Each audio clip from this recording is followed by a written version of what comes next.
In last week's lesson from Isaiah, we heard the first servant song, or what is called the servant song.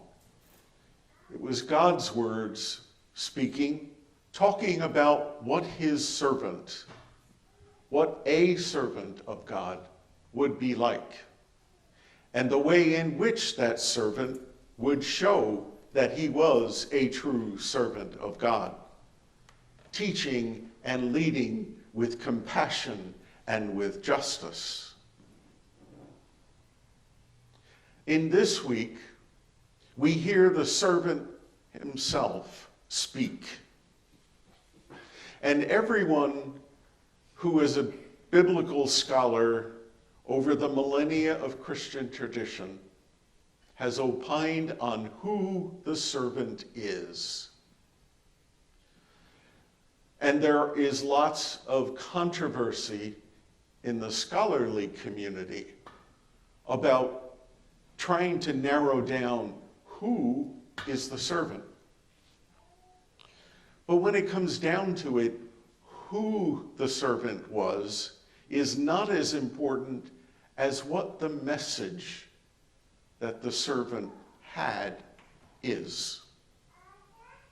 Because if we look at the arc of scriptures, and we look at the arc of God's dealing with God's people over the many millennia that we have been on this earth, there are a number of servants that God has called. There are a number of servants who speak and use the same language as Isaiah. If you read in the beginning of the book of Jeremiah, Jeremiah says, God called me, God knew me in the womb before I was even born. The psalmist in Psalm 139 says, you knew me when I was formed in the inmost parts. And Ezekiel also talks about God calling the prophet Ezekiel when he was still in the womb of his mother.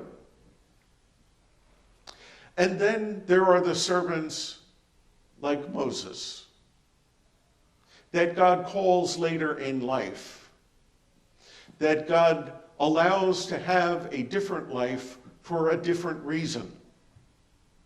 Moses is saved from the slaughter of the Israelite children that had been ordered. And he is saved, not only is he spared death, but he's brought up in Pharaoh's own household. In Pharaoh's own household, he is brought up as if he was a prince, but yet he still has contact with his own blood family, so that they are able to tell him who he is, where he comes from, what his past was. They don't necessarily know why he has been spared death, like many other hundreds, possibly thousands of Hebrew children. But there is a purpose for it. And then in the desert, when he is an adult, after he's intervened in a dispute between an Egyptian taskmaster and a Hebrew slave, and he's killed the Egyptian,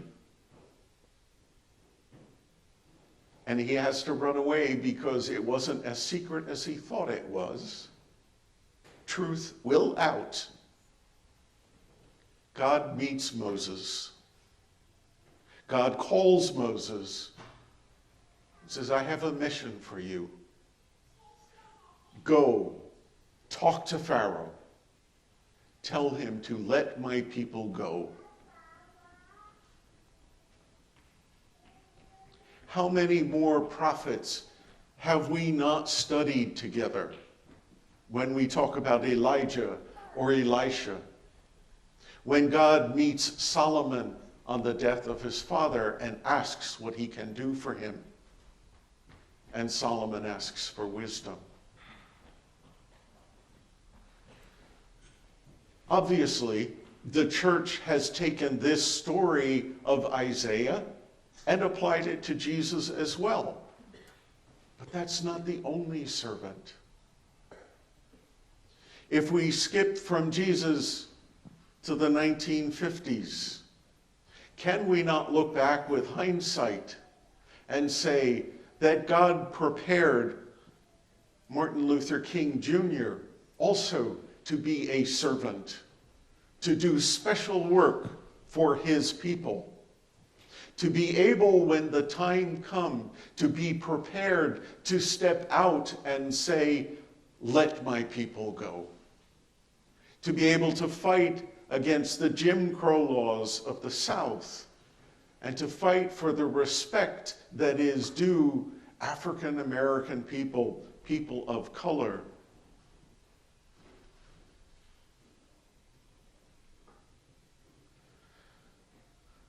God also calls each one of us. Not everyone is called to ordained ministry. Not everyone is called to be a prophet like Martin Luther King Jr. But all of us have a call in and on our life.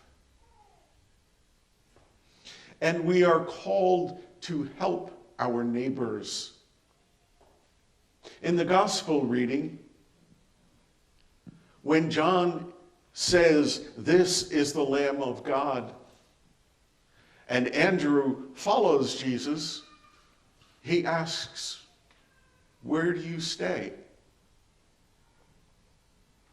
And it kind of is an odd response, because Jesus asks, "What do you want from me? Why are you following me? What's the reason what do you want to know?" And what they respond with, "What's your address? Where are you?" And it's, wait a minute, why are you asking that question? But Jesus' response is, "Come and see." How many times do we talk about how we have met God with each other? That is a conversation that in many mainline churches and in the United Church of Christ can send people scurrying for the door faster than almost anything else, other than maybe a request for a pledge.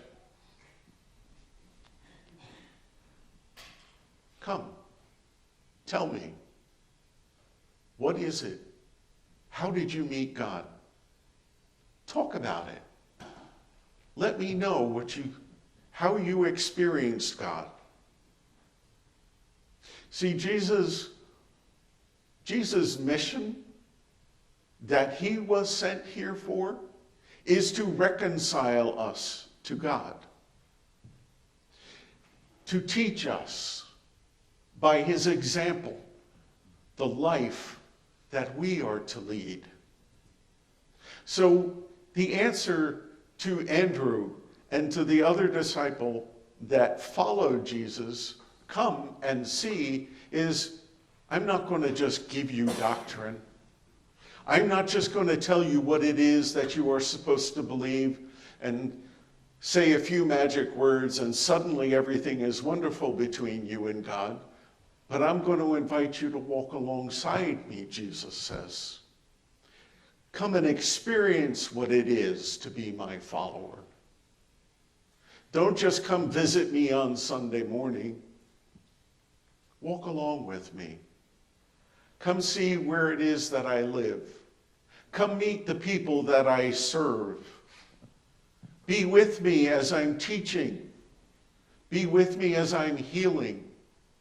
Hear the words that I speak. But most importantly, don't just hear them, take them in. Be changed by them. Make your focus in life different. Be transformed by what you see in the way that I lead you. And once you are transformed, then be like Andrew and go get your brother and say, "Simon, come with me. we've met somebody special. We've met the Anointed One. We've met God's Messiah who's come to reconcile us to God. Come and meet him. When Isaiah says, I was called, Isaiah knew his mission. But also, like John the Baptist, Isaiah also, as the servant, speaks of a time of disappointment and discouragement. I've done everything that I can, and it has not worked. Isaiah, if we read the 48 chapters that precede Isaiah 49, all of the messages and the warnings that the prophet Isaiah gave to the people to warn them of the judgments that would come, to tell them to change their way.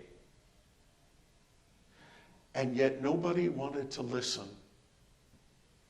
To be the church in a time when injustice reigns more than justice, when greed and self-interest reign more than compassion and empathy, it can be discouraging.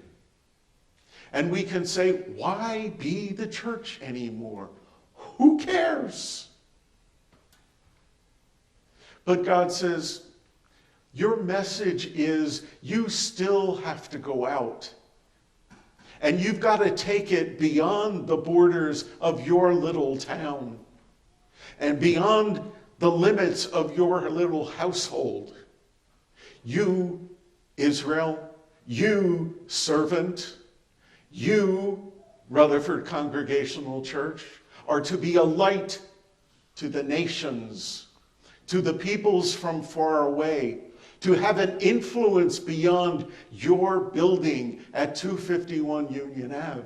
You are required to live differently, to be transformed, to be changed. Come and see what it's like to live that different life. Come and see what it is to be my follower. Is it going to be easy? You're going to be bucking the culture. You're going to be certainly countercultural. And later on, Jesus has to tell them, you will take up your cross also. But come, see, and follow me. Because that is what we are required to do. Not to sit in our seat and be complacent and say, oh, well, this is what happens. It's the times we live in. Yes, it is the times we live in. But it's for us to stand up, to be different, to prove by our being different, not just for the sake of being different, but to be able to show that we truly do follow the way of Jesus. Come and see. Follow me and see what happens in your life.